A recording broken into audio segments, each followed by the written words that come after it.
धन्यवाद मान्यवर। अब मेरा विनम्र अनुरोध माननीय प्रधानमंत्री श्री नरेंद्र मोदी जी से कि आप विशिष्ट जनों की सभा को संबोधित करें एवं हम सभी का मार्गदर्शन करें।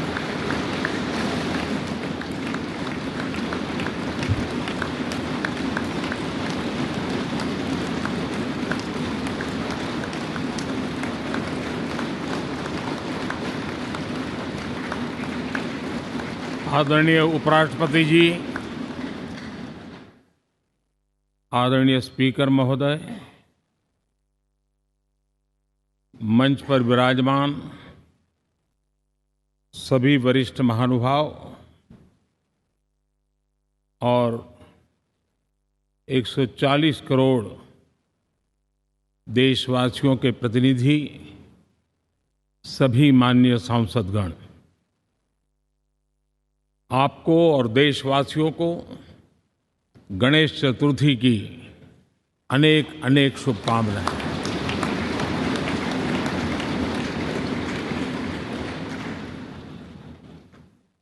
आज नए संसद भवन में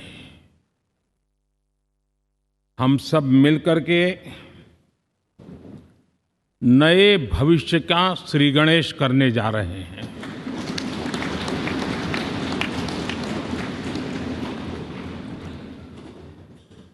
आज हम यहाँ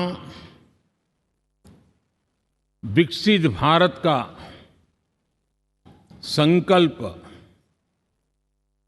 दोहराना, फिर एक बार संकल्पबद्ध होना और उसको परिपूर्ण करने के लिए जी जान से जुटने के इरादे से नए भवन की तरफ प्रस्थान कर रहे हैं।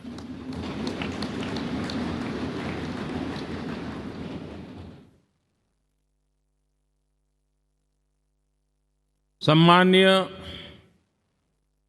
सभागृह, ये भवन और उसमें भी ये सेंट्रल हॉल एक प्रकार से हमारी भावनाओं से भरा हुआ है। हमें भावुक भी करता है और हमें हमारे कर्तव्य के लिए प्रेरित भी करता है। आजादी के पूर्व ये खंड एक प्रकार से लाइब्रेरी के रूप में इस्तेमाल होता था, लेकिन बाद में संविधान सभा की बैठक यहाँ शुरू हुई और उन संविधान सभा की बैठकों के द्वारा गहन चर्चा विचारणा कर करके हमारा संविधान यहीं पर आकार लिया। यहीं पर 1947 में अंग्रेजी हुकूमत ने सत्ता हस्तांतरण किया, उस प्रक्रिया का भी साक्षी हमारा ये सेंट्रल हॉल है। इसी सेंट्रल हॉल में भारत के तिरंगे को अपनाया गया, हमारे राष्ट्रगान को अपनाया गया और ऐतिहासिक अवसरों पर आजादी के बाद भी सभी सरकारों के दरमियान अनेक अवसर आए जब दोनों सदनों ने मिलकर के यहाँ पर भारत के भाग्य को गढ़ने के पर विचार किया, सहमति बनाई और निर्णय भी किए। 1952 के बाद दुनिया के करीब 41 राष्ट्राध्यक्षों ने इस सेंट्रल हॉल में हमारे सभी माननीय सांसदों को संबोधित किया है।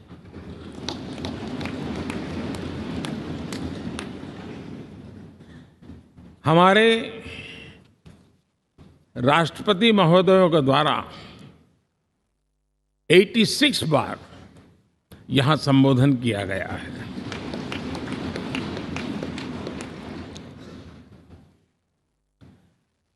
बीते 7 दशकों में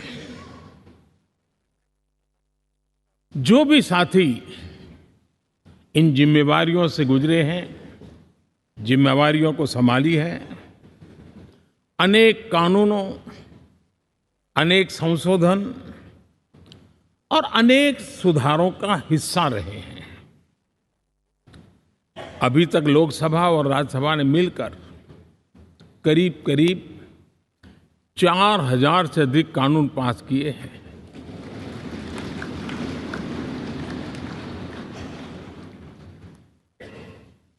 और कभी जरूरत पड़ी तो जॉइंट सेशन के माध्यम से भी कानून पारित करने की दिशा में रणनीति बनानी पड़ी और उसके तहत भी दहेज रोकथाम कानून हो, बैंकिंग सर्विस कमीशन बिल हो, आतंक से लड़ने के लिए कानून हो, ये संयुक्त सत्र में पास किए गए हैं, इसी गृह में पास किए गए। इसी संसद में मुस्लिम बहन बेटियों को न्याय की जो प्रतीक्षा थी, शाहबानो केस के कारण कुछ गाड़ी उल्टी पार्टी पर चढ़ गई थी। इसी सदन ने हमारी उस गलतियों को ठीक किया और 3 तलाक विरुद्ध कानून हम सब ने मिलकर के पारित किया। संसद ने बीते वर्षों में ट्रांसजेंडर को न्याय देने वाले कानूनों का भी निर्माण किया।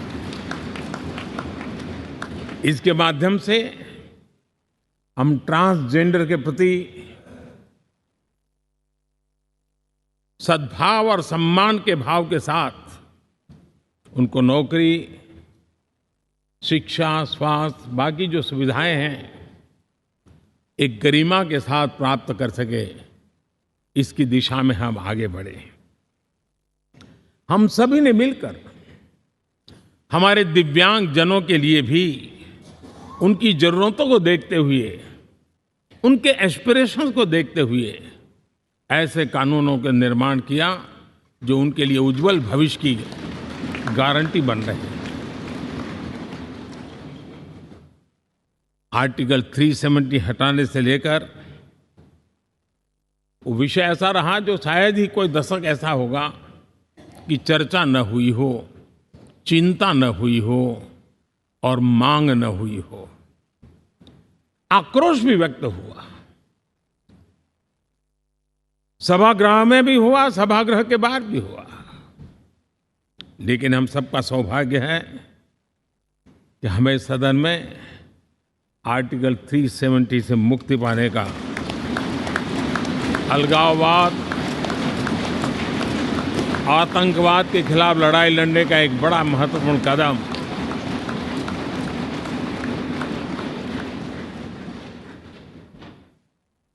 और इस महत्वपूर्ण काम में माननीय सांसदों की, संसद की बहुत बड़ी भूमिका है।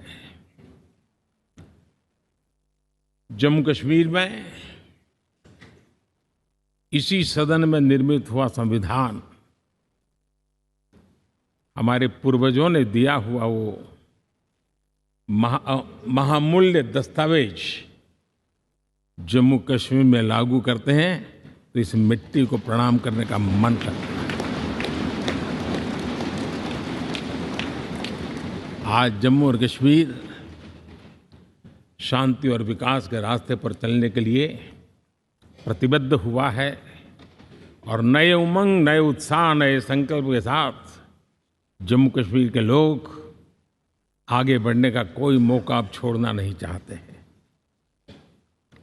ये दिखाता है कि संसद के सदस्यों ने मिलकर के संसद के भवन में कितने महत्वपूर्ण काम किए हैं। माननीय सांसदगण,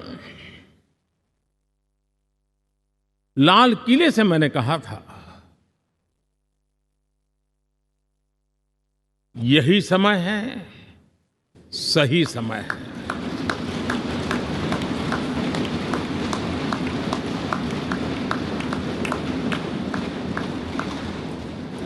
एक के बाद एक घटनाओं की तरफ हम नजर करेंगे। हर घटना इस बात का गवाह दे रही है कि आज भारत एक नई चेतना के साथ पुनर्जागृत हो चुका है।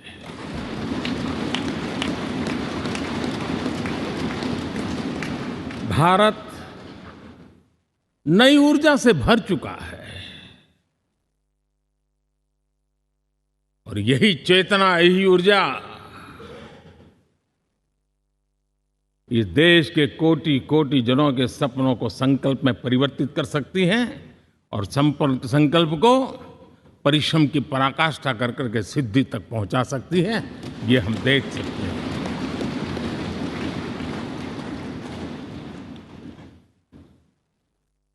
और मेरा विश्वास है, देश जिस दिशा में चल पड़ा है, इच्छित परिणाम अवश्य प्राप्त होंगे।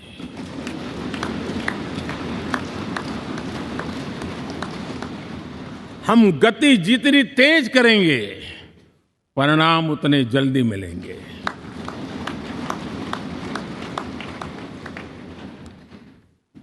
आज भारत 5वीं अर्थव्यवस्था पर पहुंचा है, लेकिन पहले 3 में पहुंचने के संकल्प के साथ बढ़ रहा है।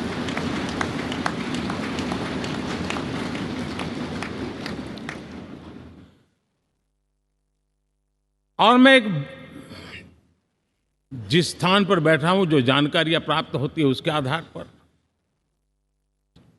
विश्व के गणमान्य लोगों से बातचीत करता हूं, उसके आधार पर मैं बड़े विश्वास से कह रहा हूं, हम में से कुछ लोगों की निराशा हो सकती है, लेकिन दुनिया आश्वस्त है कि भारत टॉप 3 में पहुंच के रहेगा।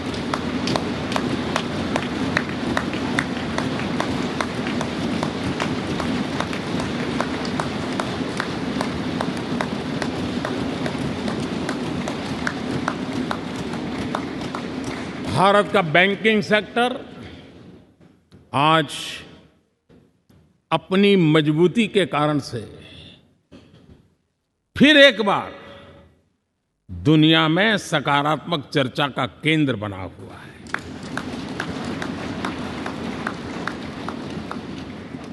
भारत का गवर्नेंस का मॉडल, यूपीआई, डिजिटल स्टैक, मैं इस G20 में भी देख रहा था, मैंने बाली में भी देखा। टेक्नोलॉजी की दुनिया को लेकर के भारत का नौजवान जिस प्रकार से आगे बढ़ रहा है, पूरे विश्व के लिए कौतुक भी है, आकर्षण भी है और स्वीकृति भी है।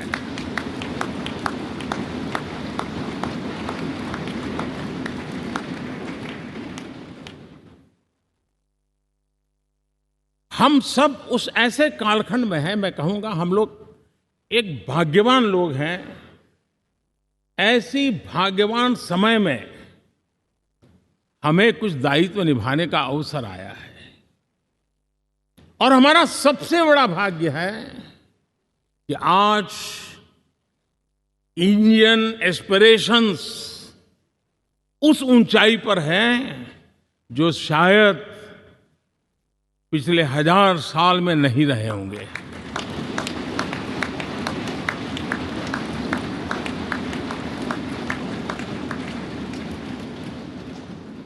गुलामी के जंजीरों ने उसके एस्पिरेशंस को दबोच के रखा था।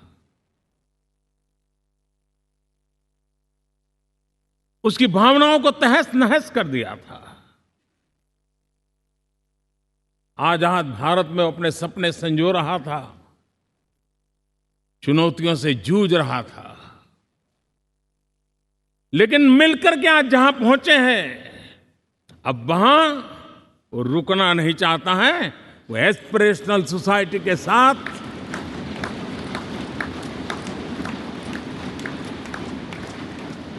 नए लक्ष्य गढ़ना चाहता है।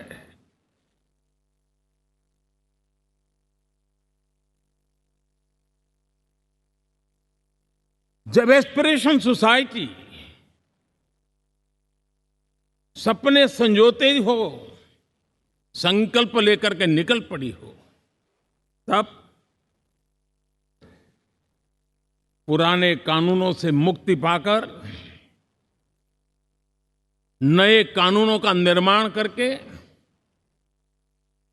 उज्जवल भविष्य के लिए एक मार्ग प्रशस्त करने का दायित्व हम सभी सांसदों का सविशेष होता है।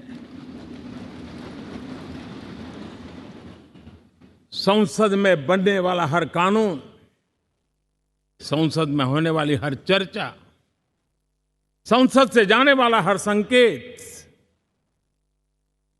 इंडियन एस्पिरेशन को बढ़ावा देने के लिए ही होना चाहिए। ये हम सबकी भावना भी है, कर्तव्य भी है और एक एक देशवासी की हमसे अपेक्षा भी है।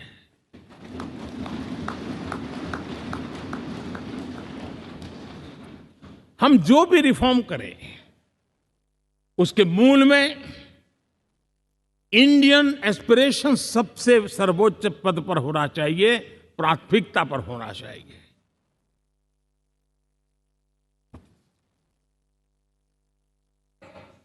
लेकिन मैं बहुत सोच समझ करके कहना चाहता हूं, क्या कभी छोटे कैनवास पर कोई बड़ा चित्र बना सकता है क्या?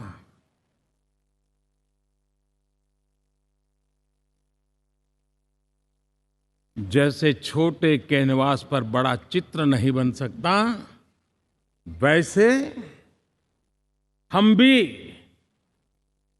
अगर हमारे सोचने के कैनवास को बड़ा नहीं कर सकते, तो भव्य भारत का चित्र भी हम नहीं अंकित कर सकते।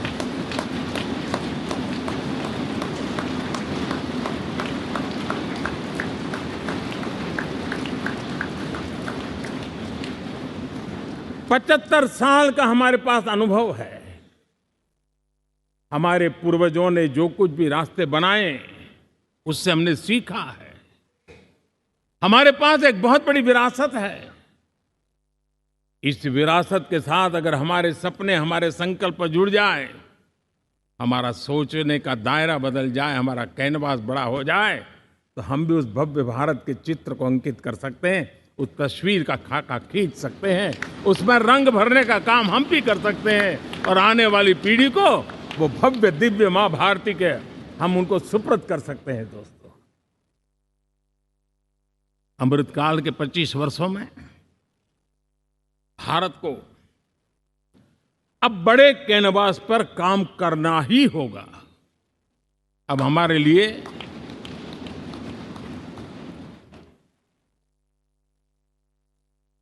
छोटी छोटी चीजों में उलझना, वो वक्त चला गया है।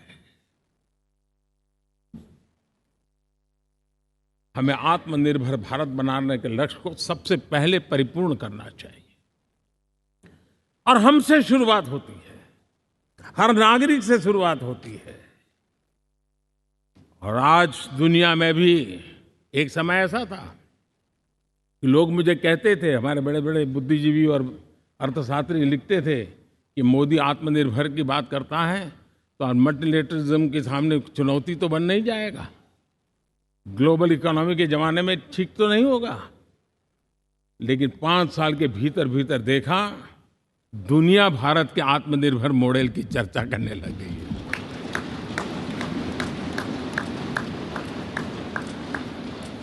और कौन हिंदुस्तानी नहीं चाहेगा कि डिफेंस सेक्टर में आत्मनिर्भर हो, एनर्जी सेक्टर में हम आत्मनिर्भर हो, एडिबल ऑयल,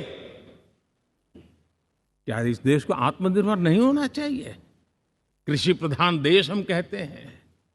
खाने का तेल क्या अब देश बाहर से लाएगा? बहुत समय की मांग है कि हमें आत्मनिर्भर भारत को संकल्प को पूरा करना, ये हम सबका दायित्व है। उसमें दल आड़े नहीं आते हैं, सिर्फ दिल चाहिए, देश के लिए चाहिए।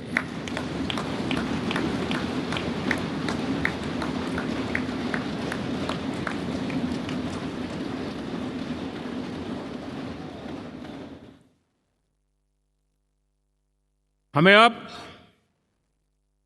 मैन्युफैक्चरिंग सेक्टर में दुनिया में सर्वश्रेष्ठ बनने की दिशा में ही कदम रखने होंगे। और मैंने एक बार लाल किले से कहा था, जीरो डिफेक्ट जीरो इफेक्ट। हमारे प्रोडक्ट में कोई डिफेक्ट ना हो, हमारी प्रक्रिया में पर्यावरण पर कोई इफेक्ट ना हो, ऐसा जीरो डिफेक्ट जीरो इफेक्ट वाला हमें दुनिया के सामने मैन्युफैक्चरिंग क्षेत्र में जाना हो।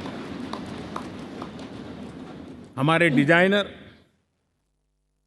हमारे यहाँ निर्माण हो रही डिजाइन्स, हमारे सॉफ्टवेयर, हमारे एग्रीकल्चर प्रोडक्ट्स, हमारे हस्तशिल्प, हर क्षेत्र में अब हमें वैश्विक मापदंडों को पार करने के इरादे से ही चलना चाहिए। तब जाकर के विश्व के अंदर हम अपना झंडा फहरा सकते हैं। मेरे गांव में मेरा सबसे अच्छा माल हो, इतनी बात नहीं चलेगी। मेरे राज्य में मेरा सबसे अच्छा प्रोडक्ट नहीं चलेगा। मेरे देश में मेरा सबसे अच्छा प्रोडक्ट नहीं चलेगा। दुनिया में मेरा प्रोडक्ट सबसे अच्छा होगा, ये भाव हमें पैदा होगा।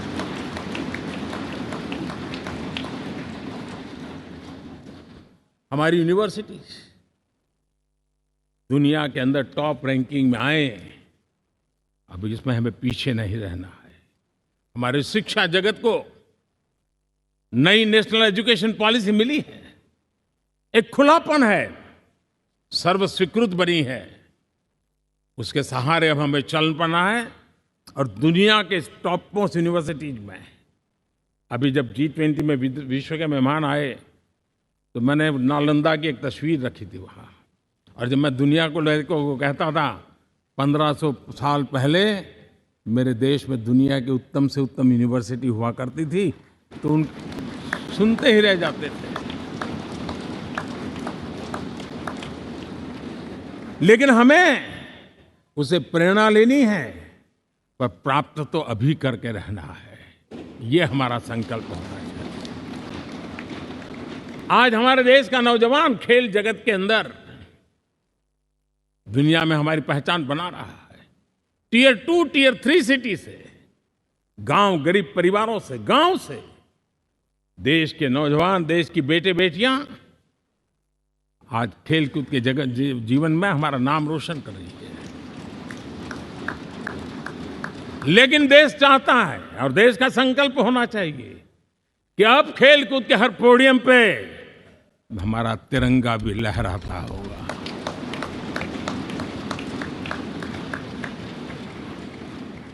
हमें अब पूरा हमारा दिमाग क्वालिटी पर फोकस करना ही होगा, ताकि हम विश्व की आशा अपेक्षाओं के अनुकूल और भारत के सामान्य मानव के जीवन में भी क्वालिटी ऑफ लाइफ के प्रति जो एस्पिरेशन बढ़ा है, उसको हम एड्रेस कर पाए। और जैसे मैंने कहा कि हम भाग्यवान हैं कि हम उस समय काम कर रहे हैं जब समाज अपने आप एक एस्पिरेशनल सोसाइटी है। हमारा और भी एक भाग्य है कि हम उस समय हैं जब हिंदुस्तान युवा देश है।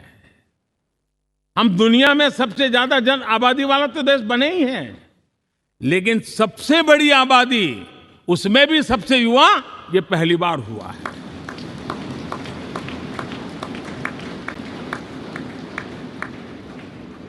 जिस देश के पास ये युवा शक्ति हो, युवा सामर्थ्य हो, तब हमें उसकी टैलेंट पे भरोसा है, हमें उसकी संकल्प शक्ति पे भरोसा है, उसकी साहस में हमें भरोसा है। और इसलिए हम चाहते हैं कि दुनिया में भारत का युवा अग्रिम पंक्ति में नजर आना चाहिए। वो स्थिति पैदा होनी चाहिए। आज पूरी दुनिया को स्किल्ड मैन पावर की बहुत बड़ी जरूरत है और भारत विश्व की इस आवश्यकता की पूर्ति के लिए अपने आप को सज्ज कर सकता है और उन आवश्यकताओं को पूरी कर करके दुनिया में अपनी एक जगह भी बना सकता है। और इसलिए विश्व में उनकी आवश्यकता के लिए किस प्रकार के मैन पावर की जरूरत है, किस प्रकार के उनको ह्यूमन रिसोर्स की जरूरत है, उस स्किल मैपिंग का काम भी चल रहा है और उस स्किल मैपिंग के अनुसार भारत के अंदर स्किल डेवलपमेंट की तरफ हम बल दे रहे हैं। और जितना ज्यादा हम स्किल डेवलपमेंट पर बल देंगे, भारत के नौजवानों का सामर्थ्य विश्व में अपना डंका बजाने में कोई कमी नहीं रखेगा। और हिंदुस्तानी जहां गया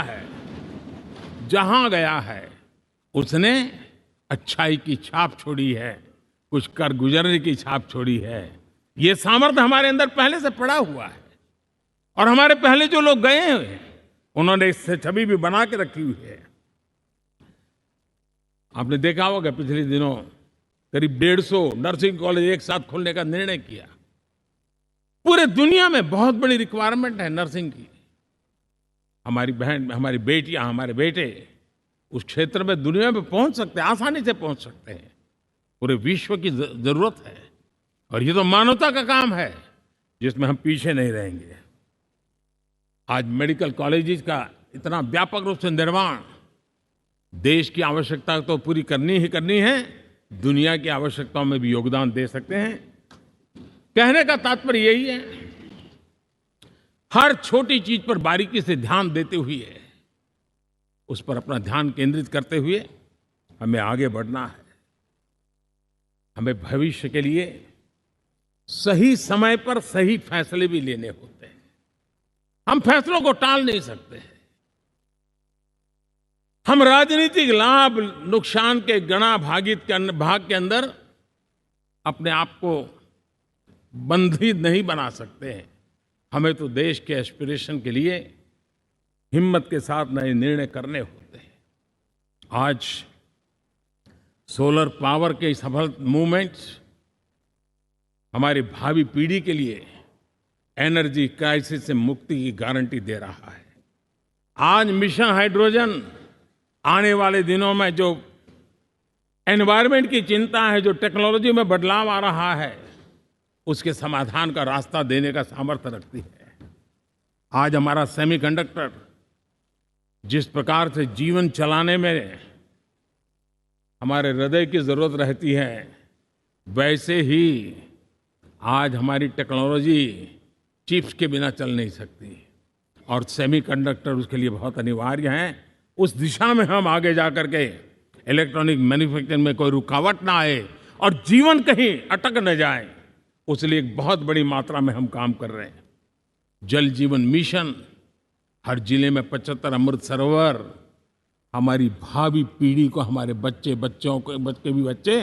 उनको कभी पानी के बिना तरसना न पड़े, इसकी चिंता हम आज कर रहे हैं। विश्व के बाजार में हमारा हर व्यापार कारोबार पहुंचे, कॉम्पिटिटिव ताकत के साथ खड़ा रहे, लॉजिस्टिक सिस्टम को और अधिक कम खर्च वाला बनाना, एफिशिएंट बनाना, उस दिशा में हम बहुत नीतियां लेकर के चल रहे हैं। आज समय की मांग है कि भारत का एक ऐसा भारत का हम निर्माण करें। नॉलेज, इनोवेशन, ये समय की मांग है और दुनिया में हमें अग्रिम पंक्ति में जाने का ये रास्ता भी है।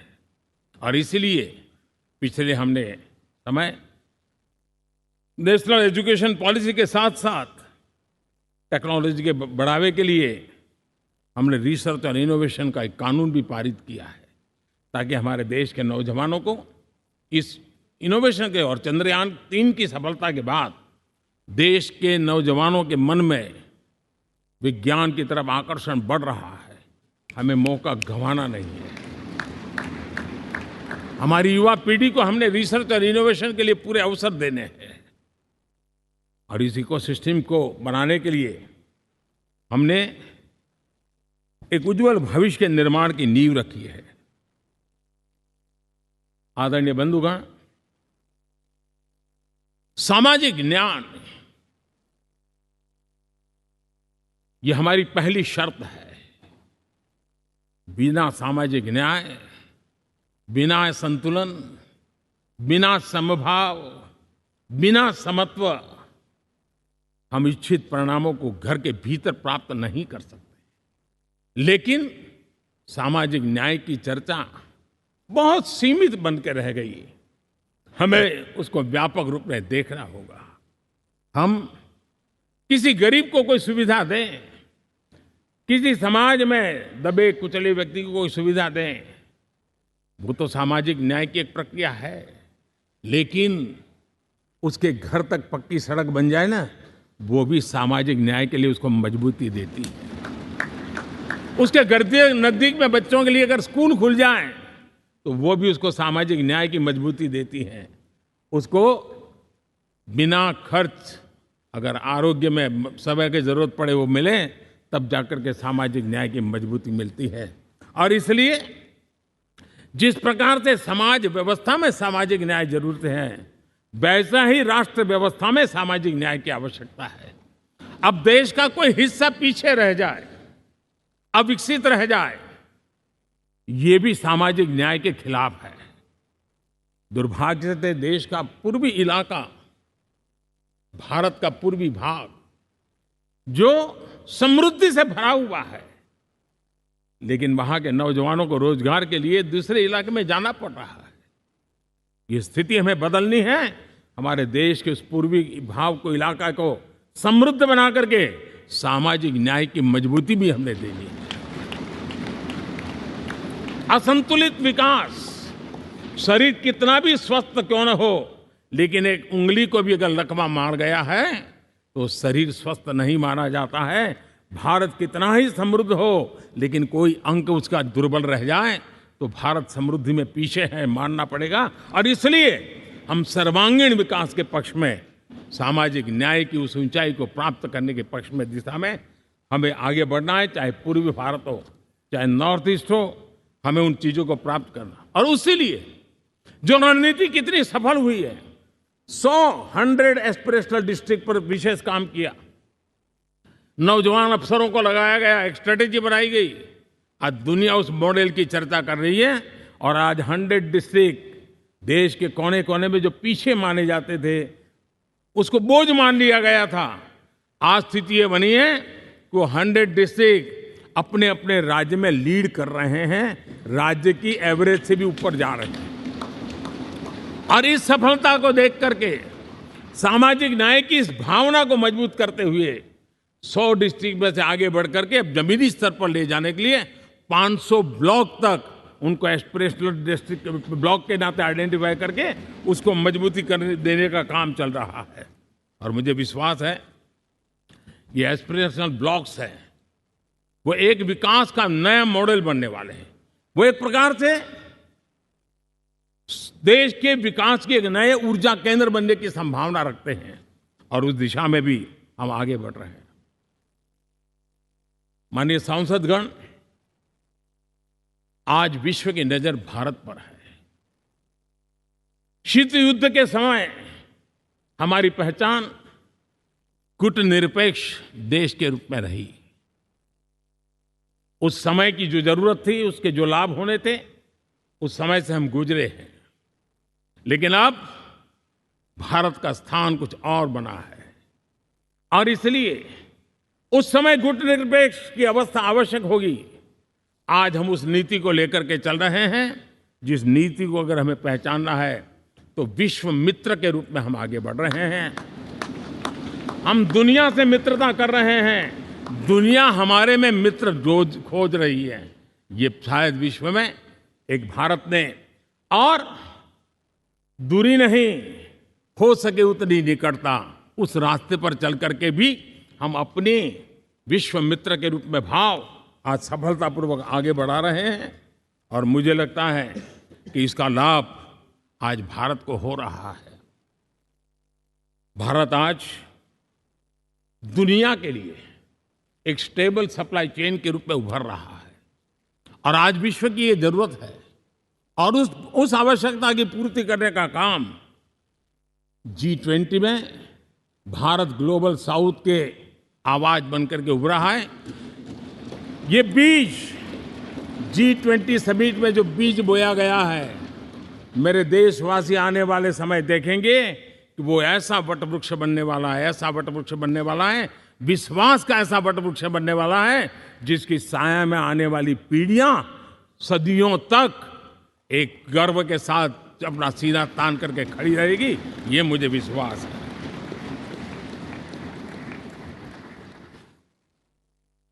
इस G20 में एक बहुत बड़ा काम हमने किया है, बायोफ्यूल अलायंस का। हम विश्व के नेतृत्व करते रहे, दिशा दे रहे हैं और विश्व को बायोफ्यूल अलायंस में दुनिया के सभी देश देखते ही देखते उसकी सदस्यता ले रहे थे और एक बहुत बड़ा आंदोलन खड़ा होने जा रहा है और जिसका नेतृत्व ये हमारा भारत कर रहा है। छोटे छोटे महाद्वीप, उनके साथ भी आर्थिक कॉरिडोर बनाने की दिशा में हमने बड़ी मजबूती के साथ कदम उठाए हैं। आदरणीय बंधुगण, आदरणीय उपराष्ट्रपति जी, आदरणीय स्पीकर महोदय, आज हम यहां से विदाई लेकर के नए भवन में जा रहे हैं, संसद के नए भवन में बैठने वाले हैं और ये शुभ है, गणेश चतुर्थी के दिन बैठ रहे हैं।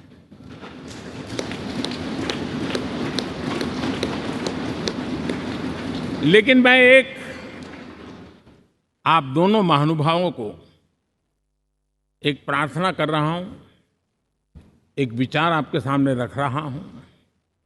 मैं आशा करता हूं कि आप दोनों मिलकर के उस विचार पर जहां भी जरूरत पड़े मंथन करके कुछ निर्णय अवश्य कीजिए। और मेरी प्रार्थना है, मेरा सुझाव है कि अब हम जब नए सदन में जा रहे हैं तब इसकी गरिमा कभी भी कम नहीं होनी चाहिए।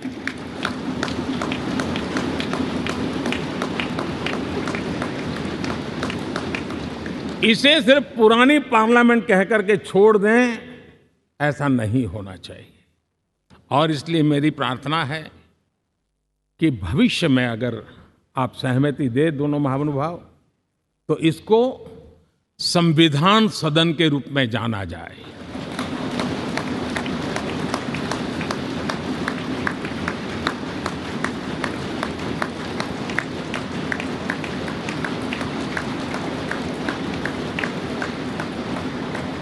ताकि ये हमेशा हमारे रक्षा के लिए हमारी जीवन प्रेरणा बनी रहेगी।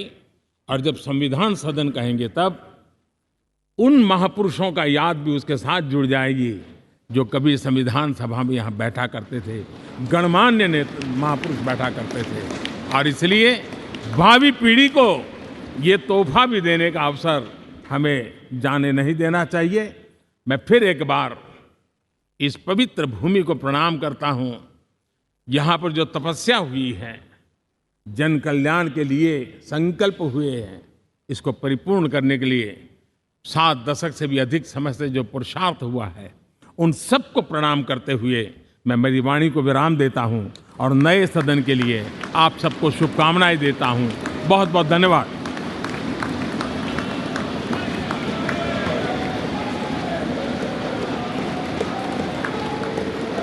बहुत बहुत धन्यवाद मान्यवर। अब मेरा विनम्र निवेदन माननीय उपराष्ट्रपति जी